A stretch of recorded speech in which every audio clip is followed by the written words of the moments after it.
अगला सवाल दीपिका ने पूछा है, सद्गुरु, आपने एक दर्शन में कहा है कि आपको हर किसी से वैसे ही पेश आना चाहिए जैसे आप मुझसे पेश आते हैं। सद्गुरु, आप करुणावतार हैं, लेकिन मेरे घर में एक अमानवीय दुष्ट प्राणी है। उसमें आपको देखना मुश्किल हो जाता है। इस परिस्थिति में मैं उससे कैसे निपटूं?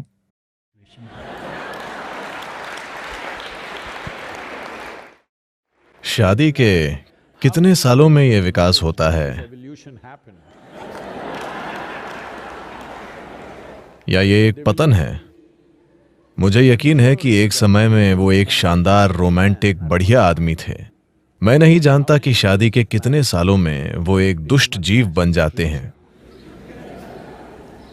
और आपकी कितनी भूमिका है एक दुष्ट जीव के निर्माण में?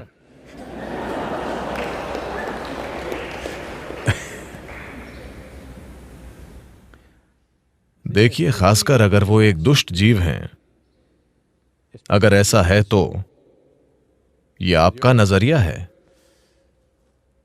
लेकिन खासकर अगर कोई व्यक्ति एक दुष्ट जीव है आपके घर में या आपके ऑफिस में या आप जहां भी हैं, आपका किसी चीज को एक खास तरीके से देखना उनके बारे में नहीं है, ये आपके बारे में है। क्या आप अपनी आंखों को, अपने मन को, अपने दिल को, अपने शरीर को सुखद रखना चाहती हैं या दुखद? आप इस बारे में अपना मन बना लीजिए।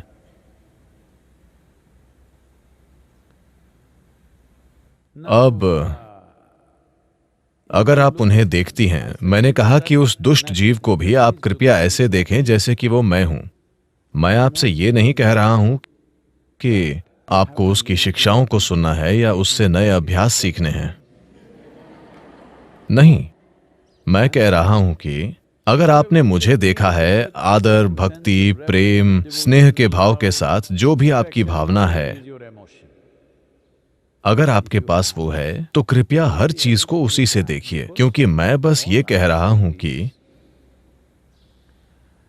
आपके पास एक शरीर है, आपके पास एक मन है, आपके पास भावना है, ऊर्जा है।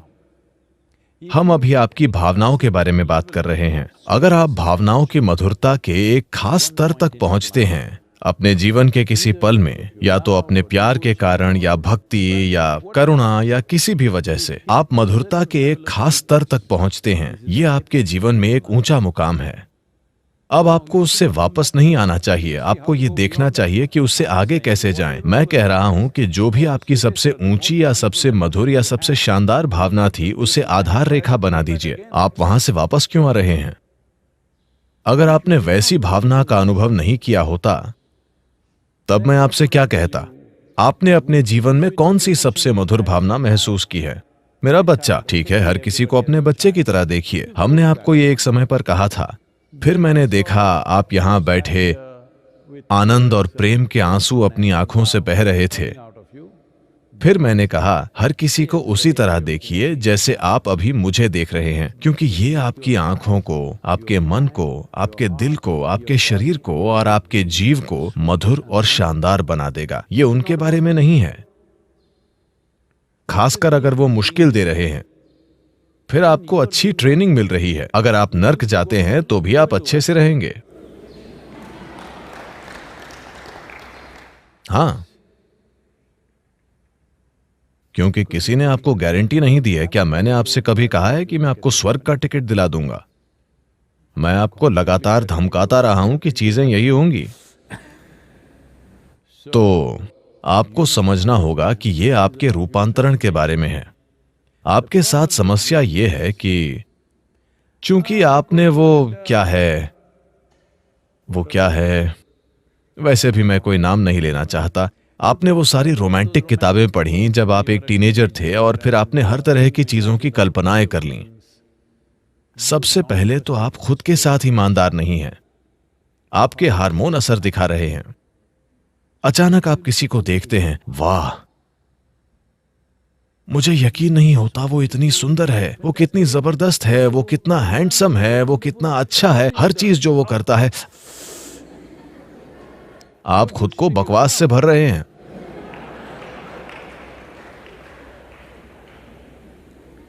नहीं नहीं, वे चाहे जो भी करें, आप खुद को सुंदर बनाइए।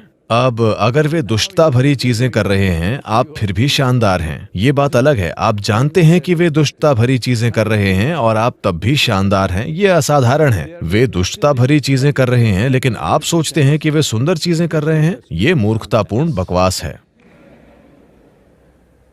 मैं आपको बताता हूं, कोई व्यक्ति जो भारतीय सेना में काम करता था, उसने मुझे ये बात बताई क्योंकि हम उसी तरह की परिस्थिति में थे कहीं और। तो उस समय वो ये बात बता रहे थे। वे पूर्वोत्तर इलाकों में ड्यूटी पर थे जहां हाथियों की काफी आबादी है। तो वो एक बटालियन के लीडर हैं। वो मेरे ख्याल से 18-20 लोगों के समूह का नेतृत्व कर रहे हैं। वे जंगल से होकर जा रहे हैं और उन्होंने एक बहुत बड़े हाथी को देखा। हर कोई पीछे हट गया। उन सभी के पास हथियार हैं, ठीक है, शक्तिशाली हथियार। ये घुसपैठ रोकने वाला दल है। इसका मतलब वे पूरी तरह से हथियारों से लैस हैं। वो हाथी को 100 मीटर 200 मीटर की दूरी से मार गिरा सकते हैं, वो जहां से भी चाहें। लेकिन वे सब पीछे हट गए क्योंकि वे वहां उस मकसद से नहीं हैं। लेकिन वो मुझे ये इसीलिए बता रहा था क्योंकि इस तरह की एक परिस्थिति एक दक्षिण भारतीय व्यक्ति के साथ हुई। तो अचानक उस ग्रुप में एक तमिल आदमी था जो सार्जेंट यानी एक हवलदार था। उसने अपने हथियार नीचे रख दिए और कहा, गणपति आ गए हैं, गणेश गणेश। और वो एक मंत्र का पाठ करने लगा। वो किसी गणपति मंत्र को जानता था। वो जाप करने लगा। वो सामने दौड़कर हाथी के पास चला गया, बस 50 फुट दूर, और घुटनों के बल बैठ गया और जोर जोर से मंत्र का पाठ करने लगा। हाथी ने उसे देखा। ये कौन बेवकूफ है जो उसे हर तरह के नामों से पुकार रहा है जो उसे अच्छे नहीं लगते। और ये लोग देख रहे हैं किस तरह का चमत्कार हो रहा है। हाथी बस वहां खड़ा है और यह आदमी अपने घुटनों के बल बैठा मंत्र का पाठ कर रहा है। हाथी बहुत तेजी से आगे बढ़ा और 2 सेकंड के भीतर या शायद 5 सेकंड में वो उस आदमी के ऊपर था। उसने उसे कुचल दिया, पीछे घुमा और चला गया। ये लोग भौचक्के रह गए और वे उसे बस कुचले जाते देखते रह गए। फिर कुछ लोगों ने हथियार निकाल लिए। जिस आदमी को मैं जानता था, जो इस टोली का इंचार्ज था, उसने उनको शांत किया क्योंकि वो पहले ही मर चुका था। एक पल में वो आदमी मर गया था। मैं आपसे ये इसीलिए कह रहा हूं कि हाथी आपके साथ, जंगली हाथी आपके साथ अच्छी चीजें नहीं करेगा बस इसलिए क्योंकि आप उसे भगवान कहते हैं, आप उसे गणपति कहते हैं और उसकी पूजा करने की कोशिश करते हैं। वो नहीं करेगा, वो वही करेगा जो उसे करना है। इसी तरह आपके घर में जो प्राणी है,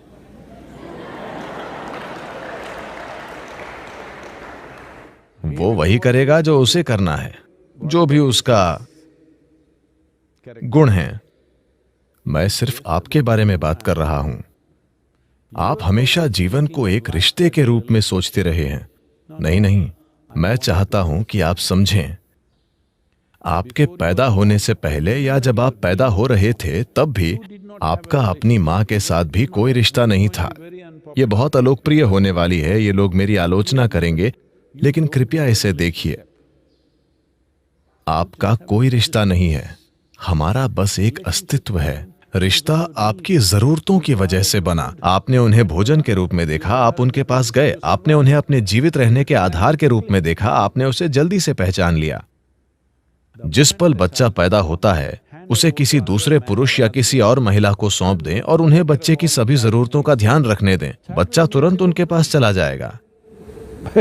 ये पूरी सोच कि आपको लगता है कि वो आपके पास आ रहा है क्योंकि आप मां हैं और आपने उसे पैदा किया है, नहीं, सिर्फ जरूरतों के कारण। वरना केवल अस्तित्व है। यह अस्तित्व या तो सचेतन हो सकता है और एक अद्भुत उपस्थिति में रह सकता है और इसके लिए उपलब्ध हो सकता है, या बस सर्कस करता रह सकता है। शुरू में आपकी मां सब कुछ थी, वो सबसे अद्भुत प्राणी थी, और फिर आप बड़ी हो गईं, आप एक किशोर बनी और आपने एक लड़के को देखा, वो सबसे शानदार आदमी था पूरी दुनिया में। जब आपकी माँ बीच में आई, अचानक आपको उनसे नफरत होने लगी। हेलो, जब वो आदमी आया वो सबसे सुंदर था, फिर वो एक दुष्ट प्राणी बन गया, या आपने ऐसा सोचा। अब आप सोचती हैं कि वो सबसे बुरा इंसान है। ये चलता रहता है। मैं चाहता हूं कि आप समझें कि सुंदरता और बुराई दोनों आप बना रहे हैं। मैं आपसे ये बनाने के लिए, मैं आपसे ये सोचने के लिए नहीं कह रहा हूं कि ये व्यक्ति जो कुछ भी कर रहा है वो शानदार है। ये जीवित होने का एक मूर्खतापूर्ण तरीका है। ये सिर्फ इतना है कि अगर आप सब कुछ देखते हैं तो आपके पास जो भी चरम अनुभव है उसे आधार बनाएं। This is growth. यही विकास है। आपने सांप और सीढ़ी का खेल खेला है? Swing, swing. आपने वो खेल खेला है, सांप और सीढ़ी का खेल? जब आप इस खेल को खेलते हैं तो आपका इरादा एक बार सीढ़ी चढ़ने के बाद वापस आने का नहीं होता। आप एक सांप को नहीं छूना चाहते हैं, आप एक और सीढ़ी खोजना चाहते हैं, एक और सीढ़ी ऊपर जाना। ये जीवन की एक सहज अभिव्यक्ति है। तो एक बार जब आप अपने भीतर मिठास का एक निश्चित स्तर जान लेते हैं तो इसे नीचे मत लाइए। यही आधार होना चाहिए। अगला स्तर बेहतर और बेहतर होना चाहिए। इसीलिए जब मैंने कहा अभी आप यहां पर परमानंद के आंसुओं और मेरे साथ ऐसे प्यार से बैठे हैं, Then I said, let this be the basis. फिर मैंने कहा ये आधार होना चाहिए, इससे नीचे मत जाइए। हर चीज को इस रूप में देखें, कम से कम इतना तो होने दें। अगर ये लगातार हो रहा है, बार बार हो रहा है, तो निश्चित रूप से आप एक और सीढ़ी ले लेंगे। बस थोड़ा सा समय लगेगा। नीचे मत आइए, मैंने बस यही कहा है। और कृपया उसका एक बुरे प्राणी के रूप में वर्णन न करें, बेचारा आदमी।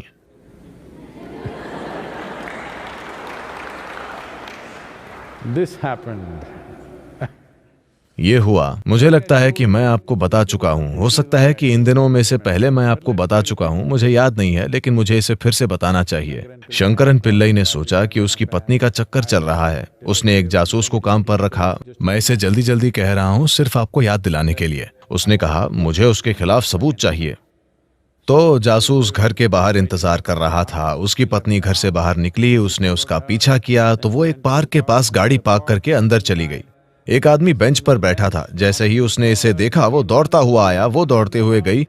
वे एक दूसरे से गले मिले, हाथ पकड़े और बेंच पर बैठकर हंसी खुशी बातें करते रहे। उसने पूरा वीडियो लिया और कुछ ही घंटों में वो शंकरन पिल्लई के कार्यालय में आया और कहा मुझे वो सबूत मिल गए हैं जो आप चाहते थे। सिर्फ एक दिन में मैंने अपना काम किया। मेरे पास इसका सबूत है, ये वीडियो देखिए। शंकरन पिल्लई ने वीडियो देखना शुरू किया और कहा नहीं, मैं इस पर विश्वास नहीं कर सकता। नहीं नहीं, ये नहीं हो सकता, ये इस पर विश्वास नहीं कर सकता। जासूस बोला आप किस पर विश्वास नहीं कर सकते? ये एक वीडियो है, ये बनाया हुआ नहीं है। ये वही वीडियो है जिसे मैंने अभी लिया है। उसने कहा बात वो नहीं है मूर्ख, मैं विश्वास नहीं कर सकता कि वो इतनी मजेदार है।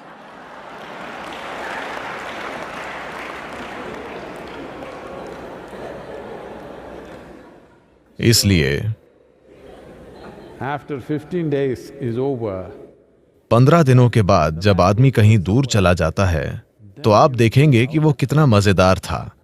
खुद के साथ ऐसा मत कीजिए।